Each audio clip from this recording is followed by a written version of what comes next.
안녕하세요. 이번 시간에는 어제 읽은 책의 코너가 되겠는데요. 이 코너를 진행하게 된 이유는 최근 장문의 댓글을 달아주신 독자분이 계세요. 구독자분이라고 해야 되겠죠. 이분이 재테크에 대한 입문서적들 좀 소개해달라라는 그런 간절한 부탁을 하셨기에 제가 한번 추천해보고자 합니다. 먼저 첫 번째 책은 주식에 대한 책들부터 한번 시작을 해보려고 하는데요. 첫 번째 책은 바로 피터 린치의 투자 이야기가 되겠습니다. 이 피터 린치는 마젤란 펀드, 세계적으로 유명한 펀드죠. 1977년부터 1990년까지 불과 한 13, 14년 동안 1,800만 불 정도, 우리 돈으로 한 200억 정도 되던 펀드를 140억 불, 계산도 잘 안 되는데 한 16조, 17조 정도 펀드로 키운 전설적인 매니저, 바로 피터 린치가 운영하던 펀드가 마젤란 펀드입니다. 피터 린치는 이 사람이 현역으로 일할 때 연평균 수익률이 29.2%였대요. 거의 뭐 투자의 신이라고 부를 수 있는 사람이고요. 또 이 사람이 놀라운 것은 1990년 자기가 전성기일 때 자기 딸들이 커가는 모습을 아버지로서 지켜보지 못해 안타깝다라는 말 남기며 적절하게 은퇴를 40대 초반에 은퇴를 함으로써 정말 전설의 영웅이 됐습니다. 이 사람이 이제 은퇴한 다음에 세 권의 책을 썼는데요. 그 중에 하나인 투자 이야기는 상당히 개설서에 가깝고 재밌습니다. 1부는 바로 주식시장의 역사를 다루고요. 2부는 투자의 기초를 찬찬하게 짚어줍니다.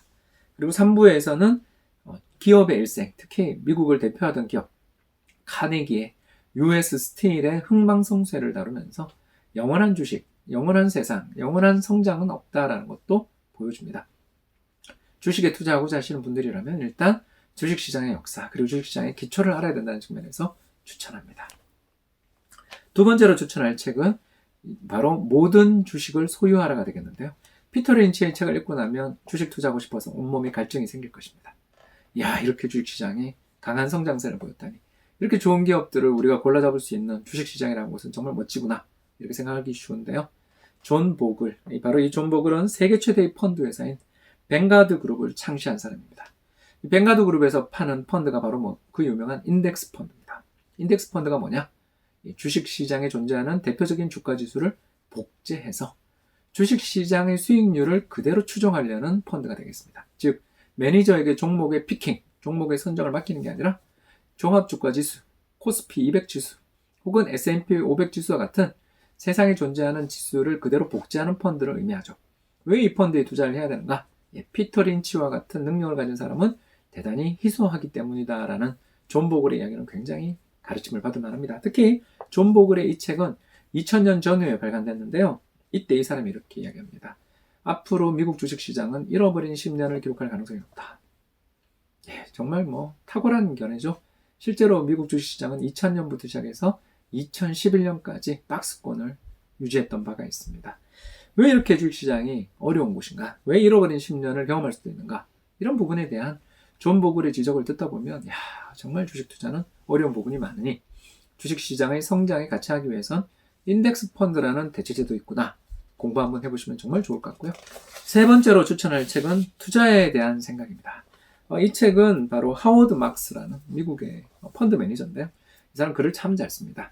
주변에 있는 자기 펀드에 가입한 고객들한테 보내는 레터를 모은 책이라서 구어체로 되어 있어서 되게 책도 읽기 쉬워요. 특히 이 책에서는 바로 신용순환, 돈을 많이 빌려줬다가 갑자기 대출을 회수하면서 발생하는 호황과 불황에, 그러니까 붐 버스트 사이클을 잘 다루고 있고요. 특히 2008년 글로벌 금융위기에 전후한 금융시장에서 벌어졌던 일들, 사람들의 심리적 변화들을 추적하는 부분이 이 책의 백미입니다. 이 책 읽고 나면 정말 사람이 얼마나 멍청하게 행동하는가, 또 집단적으로 어리석은가에 대한 처절한 자기 반성을 볼 수 있고요.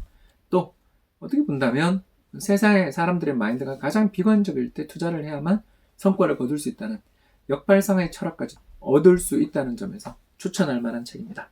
자, 마지막으로 추천할 책은 밀레니얼 머니가 되겠는데요. 제가 좋아하는 애널리스트죠. 한지영 군이 번역한 책입니다.